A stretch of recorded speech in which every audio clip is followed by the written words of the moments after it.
여러분 안녕하십니까? 설 연휴가 끝나고 가장 우려했던 코로나19 집단 감염이 귀뚜라미 보일러 충남 아산 공장에서 발생했죠. 20대 직원이 처음으로 확진된 뒤 직장 내 감염으로 번지면서 환자 수가 폭발적으로 늘고 있는데요. 직원 가족까지 감염되며 연쇄 감염이 시작됐는데 방역당국은 작업 환경이 밀접, 밀폐, 밀집, 즉 산밀 환경으로 문제가 있었다고 보고 있습니다. 고병권 기자가 보도합니다. 코로나19 집단 감염이 발생한 충남 아산의 귀뚜라미 보일러 공장입니다. 공장 내부 기숙사에서 격리됐다가 확진 판정을 받은 직원이 정문으로 나와 보건소 이송 차량에 오릅니다. 지난 13일 첫 환자 발생 뒤 이틀째 두 자릿수 확진자가 나오면서 지금까지 가족과 직원을 포함해 확진자 수는 90명을 넘어섰습니다. 특히 확진된 직원 가족 가운데 아산 지역 요양시설 종사자도 있는 것으로 확인됐습니다. 설 연휴를 포함해 나흘째 확진자가 나오면서 지역사회 확산 우려가 더 커지고 있습니다. 공장이 있는 아산뿐 아니라 직원들이 주로 사는 천안에서도 확진자가 쏟아졌고 대구와 춘천, 제주 등 다른 지역에서도 관련 확진자가 나왔습니다. 첫 감염은 공장 전체 5개 동 가운데 보일러 생산 라인이 있는 F동 근무자로부터 시작됐습니다. 이후 보일러 상하차 요원들에게 전파된 뒤 빠르게 퍼진 것으로 방역당국은 보고 있습니다. 특히 전체 650명이 넘는 직원들은 시설 내부에서 함께 식사하고 탈의실도 같이 쓰면서 밀집된 환경에 노출돼 있던 것으로 확인됐습니다. 공동 탈의실이라든가 목욕장 같은 경우에 공동으로 사용하는데 이것도 역시 환기가 원만하지 않은 것으로 우리가 미뤄볼 때 방역당국은 협력업체 직원들에게까지 검사를 확대하고 확진자들의 가족과 설 연휴에 접촉했던 대상자들을 추적하고 있습니다. MBC 뉴스 고병권입니다. 대전에서도 설 명절 가족 간 모임을 통한 코로나19 확진이 잇따르고 있습니다. 대전에서는 30대 부부와 유치원생 등 일가족 3명이 지난 설 명절 부모가 거주하는 경북 봉화에 다녀온 뒤 증상이 나타나 검사 결과 확진됐습니다. 또 유성에 사는 40대도 지난 설 연휴 서울 집에 다녀왔다 확진됐고 집단 감염이 발생한 중구 주간보호센터 관련 확진도 이어지고 있습니다. 또 이번 환자가 확진돼 병동 일부가 폐쇄됐던 공주의료원에서도 같은 병실을 썼던 입원 환자와 병동 간병인 1명씩이 추가로 확진됐습니다. 사회적 거리두기가 1.5단계로 조정되면서 지역 동물원과 생태원 등 국공립시설의 운영 제한 조치가 일부 완화됐습니다. 아직까지는 출입 인원의 50% 수준으로 제한이 유지되지만 실내 관람장들도 조심스레 손님 맞이 준비에 나섰습니다. 김태욱 기자입니다. 원앙들이 깃털 구석구석을 다듬고 앵무새들이 화려한 빛깔을 뽐냅니다. 사회적 거리두기가 1.5단계로 완화되면서 관람이 허용된 동물원 곳곳에 모처럼 나들이 인파가 찾아왔습니다. 보니까 너무 한적해서 좋고요. 적당하게 와서 보면은 좋은 추억이 될 것 같습니다. 사회적 거리두기가 1.5단계로 완화되면서 그동안 금지됐던 실내 관람도 가능해졌습니다. 동물원의 주종을 차지하지만 그간 코로나19로 관람이 제한됐던 실내 관람장들도 손님 맞이에 나섰습니다. 하지만 코로나19 감염 확산 예방을 위해 인원 제한 조치는 계속 유지됩니다. 전체 수용 가능 인원이 2만 4천 명으로 지금 추산하고 있고요. 그중에서 이제 1.5단계에 2분의 1 적용을 해서 8천 명까지 현재 제한하고 있습니다. 거리두기 완화로 아산 생태곤충원도 전화 예약을 한 관람객에 한해 다시 문을 열었고 계룡산 등 비수도권 국립공원 역시 생태 탐방원 운영은 재개됐지만 야영장 사용 인원은 50% 수준으로 제한됩니다.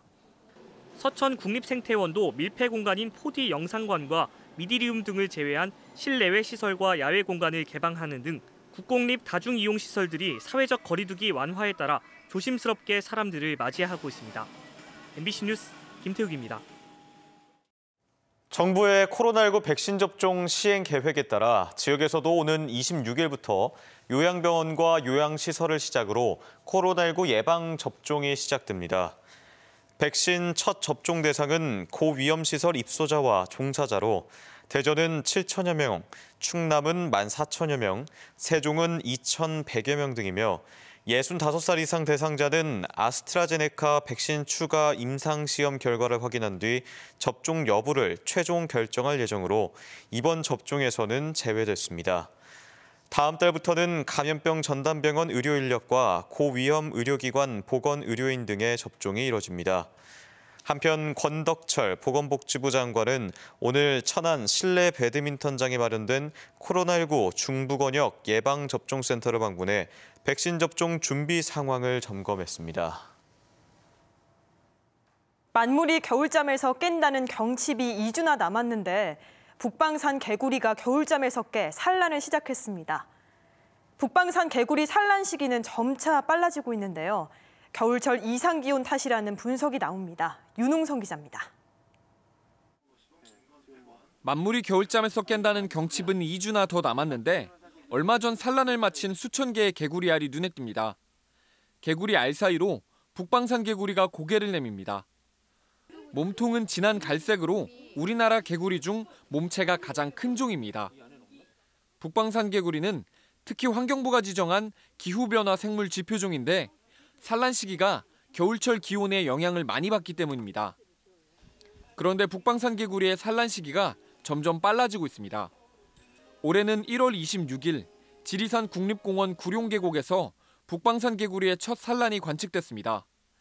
국립공원공단이 2010년 북방산 개구리의 산란 시기를 관측한 이래 산란 시기가 한 달 가까이 빨라졌습니다. 1월달 평균 기온하고 산란 시기하고 영향을 이제 계속 주고받고 있는 것처럼 이제 파악이 되고 있어요. 그래서 기온이 올라가면서 평균 기온이 올라가면서 산란 시기도 점점 빨라진다 이렇게 보고 있습니다. 기후변화로 인한 환경변화가 북방산 개구리의 번식 생태에까지 영향을 주고 있는 셈입니다. 환경 전문가들은 북방산 개구리의 산란 시기가 빨라지고 있지만 알에서 깬 올챙이들이 늦겨울 추위에 동사할 수 있어 결국 기후변화가 생태계에도 악영향을 주고 있다고 경고하고 있습니다. MBC 뉴스 윤웅성입니다.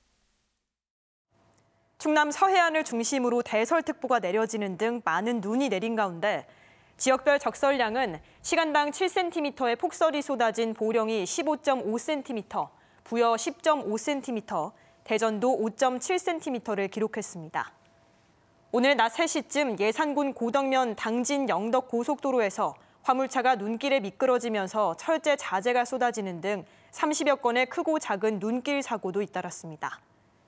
대설특보는 모두 해제됐지만 이 시각 현재 보령과 서천의 대설예비특보가 청양과 계룡에 한파주의보가 발효된 가운데 대전지방기상청은 내일까지 서해안 3에서 10cm, 충남 내륙에 1에서 3cm의 눈이 더 내리겠고 영하 10도 안팎의 한파가 이어지겠다며 눈길 사고와 폭설 피해에 주의를 당부했습니다. 단군 이래 최대 기초과학 프로젝트로 불린 중이온 가속기 라운 구축 사업이 결국 반쪽짜리 사업으로 전락하게 됐습니다. 올해까지 건설하기로 한 핵심 시설 가운데 하나인 고에너지 가속장치 설치가 무산됐고 전체 사업 일정도 단계별 구축으로 가닥을 잡았습니다. 이승석 기자입니다. 중이온 가속기 라온의 핵심 시설인 온라인 동위원소 분리 시스템입니다. 중이온을 매우 빠른 속도로 표적에 충돌시키면 새로운 원소가 생성되는데 이를 기초과학과 의료 분야 등의 연구에 활용합니다. 중이온을 가속하는 저에너지 가속장치와 영하 270도를 유지하는 극저온 시스템 등 관련 시설이 올해 말까지 완공되면 내년부터 희귀 동위원소 생성과 연구가 가능할 전망입니다. 건전성이라든가 실제로 장치가 잘 동작하는지 등에 대한 여부를 저희가 확인하고 검증하는 절차를 거치게 됩니다. 그 부분들을 저희가 올해 내년에 걸쳐서 하게 되고. 하지만 중이온 가속기의 또 다른 핵심 시설이자 이온 가속 방법인 비행 파쇄 시스템과 고에너지 가속 장치는 올해 완공이 무산됐습니다. 이온 빔을 가속하는 고에너지 가속 구간입니다. 애초 올해 완공 예정이었지만 일부 가속 장치의 설치는 내년으로 미뤄지게 됐습니다. 사업단 측은 올해 말까지 저에너지 가속 장치 설치를 완료해 사업을 마무리하고 올해 구축이 어려워진 고에너지 가속 장치는 다음 단계 사업으로 넘기겠다고 밝혔습니다. 그 고에너지 가속 모듈은 저에너지 가속 모듈보다 조금 더 복잡하고 크기 때문에 저희들이 아마 R&D가 조금 더 필요하다고 지금 판단을 하고 있습니다. 10년 전부터 1조 5천억 원이 투입된 중이온 가속기 구축 사업은 다양한 희귀 동위 원소를 발견하기 위해 세계 최초로 2가지 이온 가속 방법을 동시에 시도했습니다. 하지만 기술력의 한계와 허술한 사업 관리 등으로 2차례 사업이 연기된 데다 핵심 시설까지 빠지면서 사실상 반쪽짜리 사업으로 전락하게 됐습니다. MBC 뉴스 이승섭입니다. 문재인 대통령이 카이스트 개교 50주년 기념식에 영상 축사를 보내 기초연구 예산을 2배 늘리고 청년 과학자에게 더 많은 기회를 제공하겠다고 밝혔습니다. 문 대통령은 교재를 혁신하고 혁신 생태계를 강화해 과학자들이 소신껏 연구에 전념할 수 있는 환경을 조성하겠다며 지속 가능한 번영의 길을 카이스트가 개척해 주길 바란다고 말했습니다. 부동산 지역 규제 이후 지난달까지 지방 대도시의 주택 매매 시장 심리 지수가 하락세를 유지했지만 대전은 오히려 상승한 것으로 나타났습니다. 국토연구원 부동산 시장 연구센터에 따르면 지난해 12월 조정 대상으로 묶인 부산과 대구, 광주 모두 지난해 11월 이후 매매 시장 심리 지수가 하락세를 보인 반면 대전은 지난해 11월 138.6에서 12월 142.2에 이어 지난달 142.9로 계속 올랐습니다. 소비자 심리지수는 전국 152개 시군구 6,680가구와 중개업소 2,338곳에 대한 설문조사를 통해 산출한 것으로 0에서 200 범위의 값으로 표현되며 115 이상은 상승 국면으로 분류됩니다. 다음 달부터 대전 지역 초등학교 1, 2학년과 유치원생들의 등교 수업이 확대됩니다. 대전시 교육청은 1, 2학년과 초등학생과 유치원생의 경우 기초 학력 보장과 사회성 함양 등을 위해 사회적 거리두기 2단계까지는 전체 등교 수업이 가능하도록 하고 전면 등교가 가능한 소규모 학교 기준도 400명 이하이면서 학급당 학생 수가 25명 이하인 학교로 완화했습니다. 또 그동안 7일 안에만 확인하면 됐던 원격 수업 출결 확인도 규칙적인 학습을 고려해 3일까지로 단축했습니다.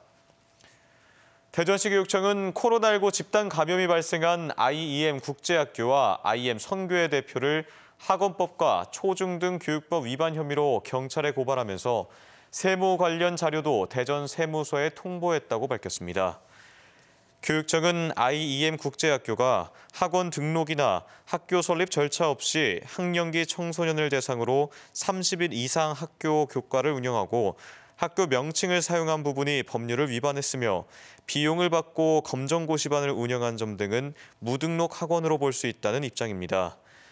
교육청 관계자는 현장 확인을 거쳐 무등록 학원 고발 때 통상적으로 밟는 절차를 따랐으며 탈세 여부는 세무서 조사를 통해 밝혀질 부분이라고 설명했습니다. 대전지법 민사항소 1부는 미쓰비시 중공업이 제기한 압류 명령 항고에 대해 집행채권은 한일 청구권 협정 대상이 될 수 없다는 대법원 판결이 있다며 기각했습니다. 이번에 기각 결정된 특허권 압류는 피해자 4명 가운데 1명이 제기한 것으로 나머지 3명의 특허권과 상표권 압류에 대한 법원의 판단은 아직 나오지 않았습니다. 앞서 일제강점기 강제노역 피해자와 유족 등은 1인당 최대 1억 5천만 원의 위자료를 지급하라는 대법원 확정 판결 후에도 미쓰비시 측이 이행을 미루자 8억 원 상당의 특허권과 상표권 등에 대한 압류 절차를 밟아왔습니다. 거리두기 1.5단계 하향 조정 등에 따라 대전시 부사동 한밭체육관 주차장에 운영하던 코로나19 임시 선별진료소 운영이 모레부터 중단됩니다. 지금까지 대전, 세종, 충남 소식이었습니다. 시청해주신 여러분 고맙습니다.